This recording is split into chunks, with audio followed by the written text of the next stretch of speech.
Hey everybody, this is Tim with Op-Ed Daily. So we've got some big news coming out of Syria. Now, and I called this a couple of months ago, guys. I said, you just watch, because Russia was wanting to go into Syria. Assad wanted Russia to come into Syria. He invited Russia to come into Syria because Assad is stuck between Iraq and the United States. Because the United States has gone in, literally, and this isn't conspiracy, this is fact. The United States has gone in with the CIA, created these training camps in Syria, and armed and trained these, quote, rebel groups in Syria to basically revolt in Syria against the government. Now, there was no real revolution going on before the United States went in there and said, hey guys, anybody that doesn't like Assad, come on over here, we'll give you some weapons and we'll teach you how to fight. And you guys go in there and take over Assad. Because we don't like Assad.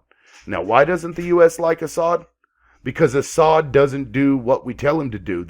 Assad will do whatever it is necessary for the betterment of his country. He is an elected president in Syria. I can't stress that enough, people. Democratically elected president in Syria. And we're going to go in there and create a civil war in this country. Now, Russia is coming in, and they are attacking terrorist targets. But not only are they attacking terrorist targets, now the mainstream media is painting it out as if Russia is ignoring ISIS and only focusing on the CIA training camps that we have in Syria. That's the propaganda here. That's your Gulf of Tonkin. And now the Pentagon just come out and they are saying that they are questioning whether or not to attack Russia openly because Russia is, quote, attacking CIA training camps in Syria.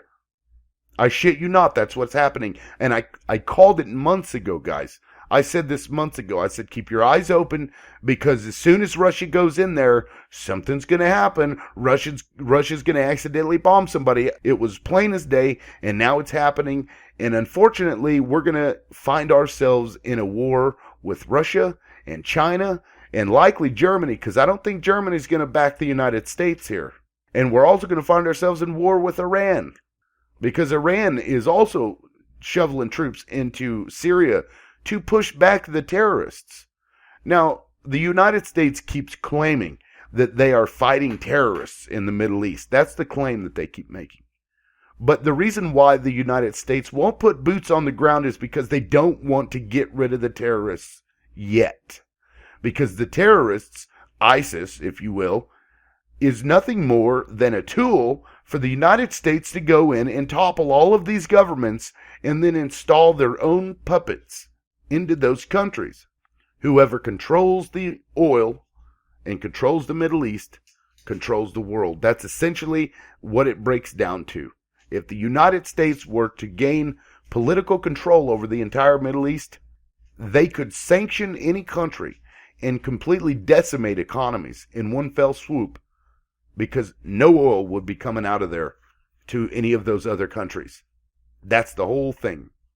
I'm sure there are other reasons as well, strategic locations, jump-off points for war, that sort of thing. But honestly, the oil part and being able to sanction another country out of oil, yeah, that's bigger. That's a bigger agenda than anything else.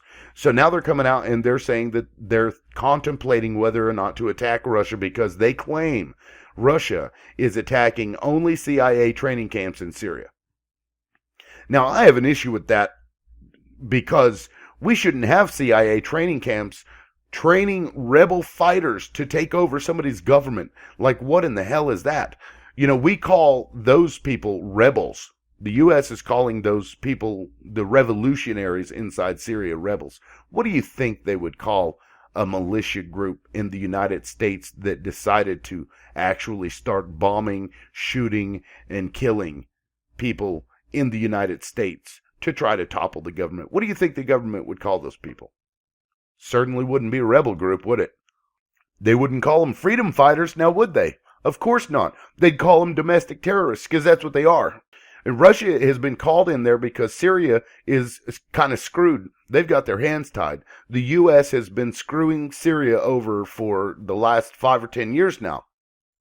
So Russia's coming in there to clean up the mess. And who's in the way? All these stupid rebels that the United States created. And the saddest part about it is those rebels are no better than ISIS. They really are no better than ISIS. So I need you guys to be paying attention here and be paying close attention, because it's literally coming down to the wire at this point. We are very close to World War III. If the United States attacks Russia, life as we know it will cease to exist. And I'll just say it like that. I'm being sensationalist because that's exactly what would happen. If the United States attacks Russia, it will go into full-blown war. And who do you think's going to come out of it? Nobody. Nobody's going to come out of it any better than they went into it. It really is that bad, and it's that important that everybody, every citizen in this nation, pay attention and tell the people in our government to go themselves, because we cannot do this.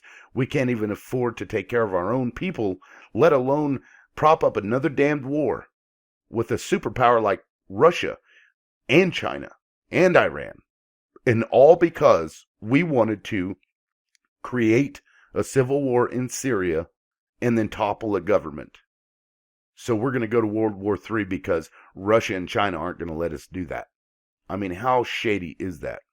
If you agree or disagree, please let me know in the comments section. If you find out any more information, proof, or anything like that about their talks at the Pentagon, because Ash Carter is being pretty quiet about it. The Defense Secretary, Ash Carter, he's declined to discuss the problem, but they are in fact talking about whether or not to attack Russia.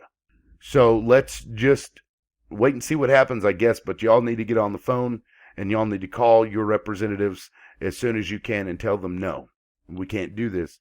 We can't afford it. Humanity cannot afford a World War III. Our military capabilities are too deadly and too destructive for this kind of an assault. We just can't do it. It's not worth it. We have to get out of the Middle East and we have to let it go. So I want to hear from you in the comment section. That's all for now, but I'll keep you guys updated, so subscribe if you want to hear more of this as it comes in. This is Tim with Op-Ed Daily. Peace out.